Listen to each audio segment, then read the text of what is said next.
Si tout comme moi, tu aspires à faire de ta vie une source de bénédiction, d'inspiration et de motivation pour la génération présente et la génération à venir, et aussi de faire partie des hommes et femmes de valeur, des défenseurs des vraies valeurs fondamentales de la vie, bienvenue. Bonjour et bienvenue, je suis Diokoko, votre frère de la République centrafricaine. Aujourd'hui, je voudrais vous partager quelques points fondamentaux de la vie d'un vrai leader, de la vie d'un courageux, de la vie de ceux ou celles qui aspirent à devenir la vraie version d'eux-mêmes. Ici, je ne suis pas en train d'essayer de parler ou bien pour vous flatter, mais je m'adresse à de vrais hommes et femmes qui décident de prendre le règne de leur vie en main et de faire de leur vie une source de bénédiction et de motivation ou une source d'inspiration pour les autres afin de laisser un héritage à la génération future. Alors il y a cependant quelques points que vous ne devrez pas vraiment oublier si vous aspirez réellement à devenir la vraie version de vous-même. Beaucoup de personnes ne l'ont pas su ou ne l'ont jamais su et cela leur a mené hors de leurs rêves. La toute première chose que vous devrez savoir et que vous ne devez pas avoir en vous, c'est la peur. Vous me direz non, mais est-ce que je dois me sacrifier comme ça? Qu'est-ce que je devrais réellement faire afin d'affronter cela? Laissez-moi vous dire que la peur, tout le monde a peur, c'est normal. Mais que vous ne devez pas laisser la peur vous conquérir. Déjà, le fait que vous avez la peur d'affronter quelque chose, vous n'aurez jamais le courage de le faire. Vous n'aurez jamais le courage de sortir de cette situation dans laquelle vous vous trouvez maintenant. Vous n'aurez jamais le courage d'écrire ce livre, vous n'aurez jamais le courage de lire ce livre, vous n'aurez jamais le courage de faire ce cours, vous n'aurez jamais le courage de réaliser ce beau rêve. Et pourtant, il n'y a rien de grave. J'aime souvent dire, il n'y a rien, mais c'est l'homme qui a peur. Il n'y a rien, c'est l'homme qui a peur. Ayez confiance en vous, ayez confiance en Dieu qui vous a créé et affrontez la situation à laquelle vous faites face. En secondo, nous avons aussi le fait de se plaindre. Quelqu'un qui aspire réellement à devenir la vraie version de lui-même devrait normalement pas se plaindre. Dieu même nous a dit, ne vous plaignez pas. Mais pourquoi est-ce que nous nous plaignons? Pourquoi est-ce que les hommes, les femmes se plaignent tous les temps? Je ne comprends pas, je n'arrive pas à comprendre. Je me plaignais avant. Mais arrivé à un certain moment que j'ai compris que je suis face à la vie et que je dois boxer la vie, c'est une lutte. Alors, j'ai décidé de me tenir et affronter la peur et j'ai cessé de me plaindre. Alors si quelque chose a marché, je dis gloire à Dieu. Si quelque chose n'a pas marché, alors je dis j'ai quand même appris et j'avance. Je fais toujours confiance au lendemain. Je profite pleinement du présent. J'oublie mon passé et je continue avec plein de confiance vers l'avenir. C'est comme ça qu'un leader doit vivre. En troisième lieu, nous avons la procrastination. La procrastination qui rejoint le premier point, qui est la peur. La procrastination, c'est le fait de remettre à demain ce que l'on peut faire aujourd'hui. Par exemple, si j'ai un devoir à faire peut-être dans une semaine et que je dis toujours que non, j'aurai le temps, et je n'ai pas le temps de le faire maintenant, que je le ferai peut-être demain, peut-être après-demain, peut-être à 2 jours de l'examen, et que à la fin, je n'arrive pas à le faire.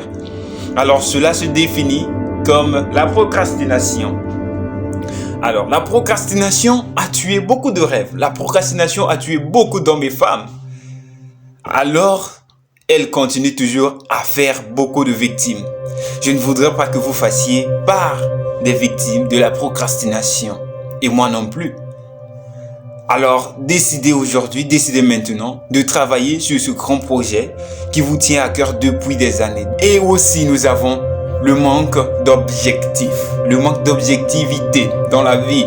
Un vrai homme, une vraie femme de valeur qui aspire à devenir la vraie version de lui ou d'elle-même doit avoir des objectifs bien définis dans la vie. Alors je vais prendre un exemple sur les étudiants à l'université. Alors à l'université, nous avons certaines personnes qui viennent juste à l'université, qui se lancent dans une faculté ou dans un département pour aller se faire inscrire, ne sachant vraiment quoi ils feront, quoi ils deviendront dans l'avenir, peut-être dans 2 ou 3 ans. D'autres personnes, nous avons vu d'autres personnes à l'université s'inscrire en département de sociologie parce qu'ils ont leurs meilleurs amis qui sont aussi en département de sociologie. Certaines personnes se sont inscrites en département de droit parce qu'ils ont leurs meilleurs amis ou bien leurs parents leur ont dit d'aller s'inscrire en droit. Alors qu'eux-mêmes, ils n'ont pas l'inspiration, ils n'ont pas la vision, ils n'ont pas projeté étudier le droit, la sociologie, la philosophie, les sciences, les maths et physique. Alors peut-être qu'ils voudraient devenir des ingénieurs en agronomie, des ingénieurs en bâtiment, des linguistes, des géographes, des historiens. Mais par manque d'objectivité, ils se sont laissés guider par la vision des autres. Alors n'oubliez pas que toute personne sur cette terre est unique. Je suis unique, vous êtes unique, il est unique, elle est unique et chacun de nous est unique. Même des frères jumeaux, ils n'ont pas les mêmes empreintes digitales. Donc vous devez savoir que ce qui compte réellement, c'est votre vision à vous-même. Vous pourrez peut-être avoir la vision de devenir un comédien, un humoriste, un chanteur, un artiste, un peintre.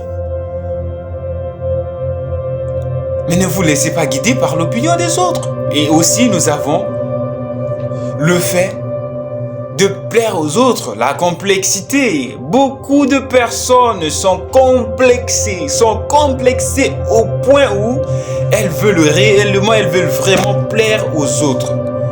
Elles veulent à tout prix faire plaisir aux autres. N'oubliez toujours pas que vous êtes sur cette terre pour une mission spécifique. Nous sommes tous sur cette terre, nous portons des codes que notre Créateur, le Dieu, a mis à l'intérieur de nous. Et que c'est lui qui sait ce à quoi vous servez réellement. Et ce à quoi vous êtes réellement capable. Vous ne pouvez pas être en même temps pilote d'avion, médecin, journaliste, artiste, musicien, je ne sais quoi d'autre, astronaute. Mais vous faites juste partie d'une pièce, d'un morceau de puzzle que vous devez compléter à votre manière et à votre rythme. Mais tout en gardant les valeurs fondamentales de la vie. Les valeurs fondamentales de la vie. Soyez honnête. Soyez juste. Soyez généreux. Aidez les autres si vous avez la possibilité de le faire. Bien sûr, ceux qui sont réellement dans le besoin. Ne vous faites pas voir. Je me rappelle de ce que un grand frère m'avait dit quand j'étais encore au lycée. Il m'avait dit, ne te fais pas découvrir, mais laisse que les autres te découvrent. Ne vous vantez pas. Soutenez-vous les uns les autres. Soutenons-nous. La vie est courte et nous devons nous soutenir les uns les autres. Aimons-nous. On n'a pas assez de temps de se haïr les uns les autres, non. Non. Nous devons nous soutenir les uns les autres. Nous devons nous tenir la main. Et nous avons quelque chose qui nous est très précieuse. C'est notre très cher beau pays, la République centrafricaine. Et c'est à nous l'obligation, nous avons la mission de faire de ce beau pays un paradis sur terre. Alors bon courage, beaucoup de courage. Ne regardons pas la vie au noir, mais regardons la vie comme un beau cadeau que Dieu nous a fait et que c'est à nous de bâtir, de construire ce beau pays. Beaucoup de courage à vous. C'est votre frère Joe Coco de la République centrafricaine. Bara Aitakwe, Singila Mingi.